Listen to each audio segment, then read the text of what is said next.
yesterday, as you all know, we celebrated 6 months of the Trump administration. It's been a pleasure to work with all of you day in and day out here at the White House. 6 months, the most transparent administration in history, if I may add. And I know the president just wanted me to highlight his accomplishments over the past 6 months.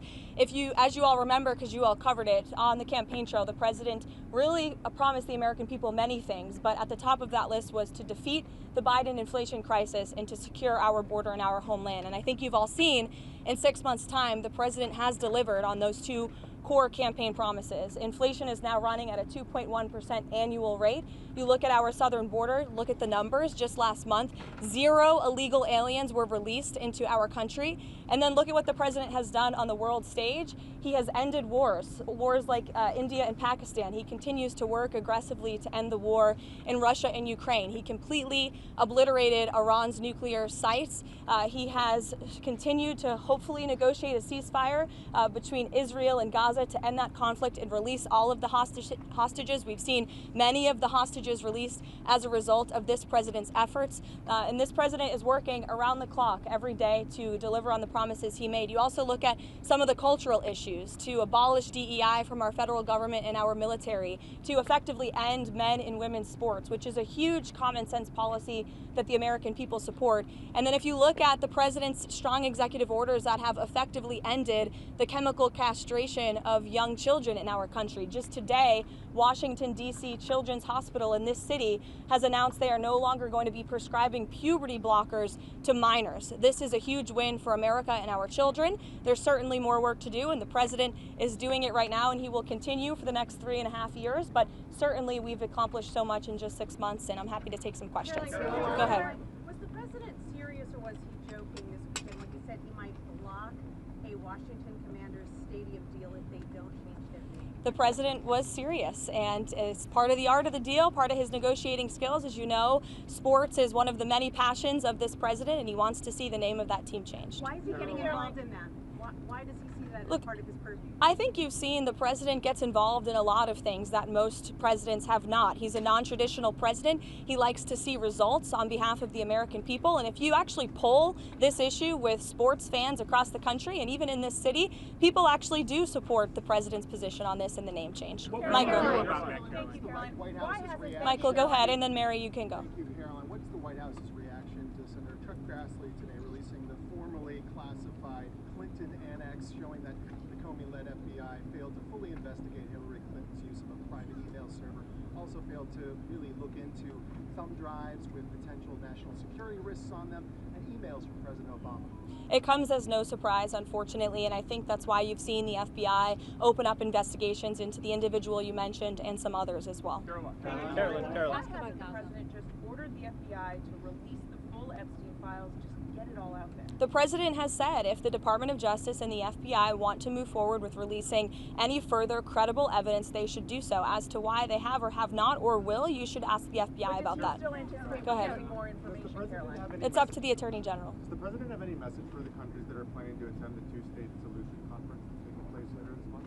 I'm not quite sure he has a particular message for those countries. I think the president's message on this conflict we've seen in the Middle East taking place for far too long, that has become quite brutal, especially in recent days. You've seen reports of more people dying. The president never likes to see that. He wants the killing to end, and he wants to negotiate a ceasefire in this region. He wants to see all of the hostages released from Gaza. That has been a top priority for this president. Within this 6 months, we have seen many of the hostages released, including the last living American hostage, Edon Alexander, which was a result of this administration's diplomatic efforts and approach to ending this conflict. And again, this is another conflict that the president inherited from the previous administration, who was so weak and incompetent, it led to so much chaos and death around the world, but this president is focused on solving it. Kelly, go ahead. Thank you. So at 6 months, the president is also experiencing some pushback from members of his own MAGA base, especially on the matter of the Jeffrey Epstein files. Is the president satisfied that his own supporters are not heeding his call to let let it go and to move on? I know the president would reject that, Kelly. In fact, he cited over the weekend some polls showing that his approval rating with the Republican Party is actually at an all-time high. He's polling 90 to 95% amongst Republicans right now. That's higher than any Republican president or any leader of this party ever. The president is the creator and the leader of the Make America Great Again movement. It's his baby that he made, and he knows what his supporters want. It's transparency, and he has given them that on all accounts when it comes to everything this administration has done, especially when it just comes to the president himself, taking questions from all of you and the press corps on a near daily basis, multiple times a week. No question is off limits here at this White House, not just for the president, but myself as well. Kelly. Call on Cash Patel to do more. Again, as I just answered, the president has told the Attorney General and the FBI director to release any credible evidence that they find, and he also signaled to them over the weekend to move forward with unsealing the grand jury documents that were under seal by various judges across the country, and I believe the Attorney General has taken the proper legal action to do that. Kelly. You mentioned there also Israel seen stepping up some attacks in Gaza. Has the president expressed his frustration with Netanyahu, and how does this impact the ceasefire negotiations? Well, look, the president enjoys a good working relationship with Prime Minister Bibi Netanyahu and stays in frequent communication with him. He was caught off guard by the bombing in Syria and also the bombing of a Catholic church in Gaza, which, as you know, I addressed at my briefing last week. And in both accounts, the president quickly called the prime minister to rectify those situations. And we saw Secretary Rubio intervene when it came to Syria. We saw a de-escalation there. And as for the bombing of the Catholic church in Gaza, the prime minister did put out a statement saying this was an accident and they deeply regretted that action on behalf of the state of Israel, following his conversation with the president. Jordan. Has the White House taken a position on Maria Salazar's work visa bill, and ideally, what does the president want to see with a work program for aliens? Again, I know you asked me about that last week, and I regret to inform you my answer remains the same. I don't think that's the focus of the White House right now in terms of legislative priorities, but certainly I promise you we'll get a readout on the bill. But as I reiterated to you before, the president does not support amnesty for illegal alien criminals, and I think the tragic circumstance that took place in New York City this past weekend underscores the priority of this president to secure our homeland and to deport illegal alien criminals and public safety threats from our country and our community. That's this president's priority right now. That in the last several months, Americans have become more hesitant about President Trump's different ways that he's been conducting immigration. They think that it's going too far. Is the White House going to limit any ways that it is enforcing immigration across the country? I think the Trump administration is going to continue to focus on removing public safety threats and illegal alien criminals from sanctuary cities. The president himself has said that's the priority for him in this administration, which the vast majority of Americans do still support, removing illegal, heinous criminals from their communities. And ultimately, the best poll that was ever taken was on November 5th, when nearly 80 million Americans voted to re-elect this president, largely because of his immigration policies, and we've seen they've been a resounding success. Again, 0 illegal aliens were released into the country last month. That's a good thing for all of us standing here and for Americans across the country. Karoline, there are reports that President Trump or that FBI agents going through the Epstein files were told to flag President Trump's name if it came up. Is that something the president was aware of, or something that he directed those agents or the Department of Justice to do? I don't believe that's something the White House was aware of. You'd have to ask the FBI. Caroline, is President Trump satisfied with how aid's being distributed in Gaza right now? Look, the president is the reason that aid is even being distributed in Gaza at all. He wants to see this done in a peaceful manner where more lives are not being lost. He hated seeing the pictures of starvation of women and children desperately needing that aid, which is why this administration came to a creative solution to bring that aid into the region. And we want to make sure that aid is delivered to people in need, but certainly does not end up in the hands of terrorists. I think both things can be done at the same time. Look, it's a very difficult and complicated situation, again, that the president inherited because of the weakness of the last administration. And I think he should be applauded and the administration should be applauded for coming up with a creative solution to get aid into the region. The president wants to see peace, and he's been been pretty clear about that, and our national security team continues to work on this every single day. But of course, it's a very complicated situation. Is the president over the weekend? Commerce Secretary had some pretty tough words for the Fed Chair. It's good to see you. Hi, Mark. You're sneaking in back there. I know. I wish I was taller. The Commerce Secretary over the weekend had some pretty tough words for the Federal Reserve Chairman. The White House has kind of sent some mixed messages whether or not his job is safe or not.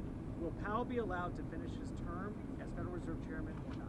Look, Mark, the president talked about this and answered these questions for you in the Oval Office. He has no plans to fire the Fed chair, but he has been very transparent in expressing his displeasure with Jerome Powell's management of the Fed and also his policies. And the president is right, by the way. He's been saying this for a while, but finally, economists and experts are agreeing with him that Jerome Powell should cut interest rates. If you look at our country, by every economic metric right now, it is booming. Look at the trillions of dollars the president has brought in foreign investments. Look at inflation, like I said, continues to go down. He's basically defeated it in just 6 months. If you look at the massive deregulatory campaign this administration has lost, look at the cost of goods. The cost of oil is down 20%. We've added 700,000 jobs to the economy in just 6 months. The manufacturing sector is ticking up again. By all accounts, this is a good economy. In fact, the Wall Street Journal, wherever you are, did in fact give credit for that today. They said that the economy has its swagger back, which is one way to put it. But I think that it's true, and I think that the Fed chair needs to lower interest rates. The president is right about that, and finally, people are catching up to the president on that. Brian, go ahead. Has the president shared any additional thoughts on privatizing TSA? Privatizing the TSA. I haven't heard him talk about that, but perhaps it would be a good idea. I think we can all agree there's a little bit of bureaucracy when you move through an airport, but I'll get with the president, or perhaps you can ask him yourself next time, Brian. Karoline, go ahead. Karoline. The Congressional Budget Office released updated estimates today about the Big Beautiful Bill now that it's law. They estimate that the deficit will grow by $3.4 trillion by 2034, and that 10 million people will lose health coverage by 2034. I know you guys are critical of the CBO. More broadly speaking, is there any concern from the administration that this bill, now that it's law, will increase the deficit in any way or remove anyone from health insurance that they have from legal citizens? No, look, this bill was a great bill for the American people. It was the largest tax cut for middle and working class families in our nation's history. And the president wants to see this country get our fiscal house in order. That's why this was a fiscally responsible bill, one of the most fiscally conservative pieces of legislation for its size that has ever crossed through Capitol Hill. And the president wants to cut our deficit. That's why he's effectively using tariffs to bring more revenue into the United States to ultimately pay down our debt that has been created by presidents on both sides of the aisles for many, many decades. Caroline. There are 11 days until that August 1st trade tariffs deadline. What can we expect between now and August 1st in terms of potential announcements of trade deals with any countries? Look, I can tell you the trade team and the president himself continue to be very engaged with countries around the world when it comes to our trade agreements. You have the president of the Philippines who will be visiting the White House tomorrow. Perhaps this will be a topic of discussion. You will all see for yourselves in the Oval Office, as you always do. But the August 1st deadline is just really the start date for when the United States of America will begin collecting this revenue from all of the countries around the world who the president has sent these letters to. You could see some more letters before August 1st, John. You could have some more trade announcements as well. I can tell you the President, Secretary of Treasury, Secretary of Commerce, Ambassador Greer all continue to be in constant communication with our trading partners. Yes, sure. Thank you. How did you see the tariff negotiations with South Korea being fundamentally different with those with Japan?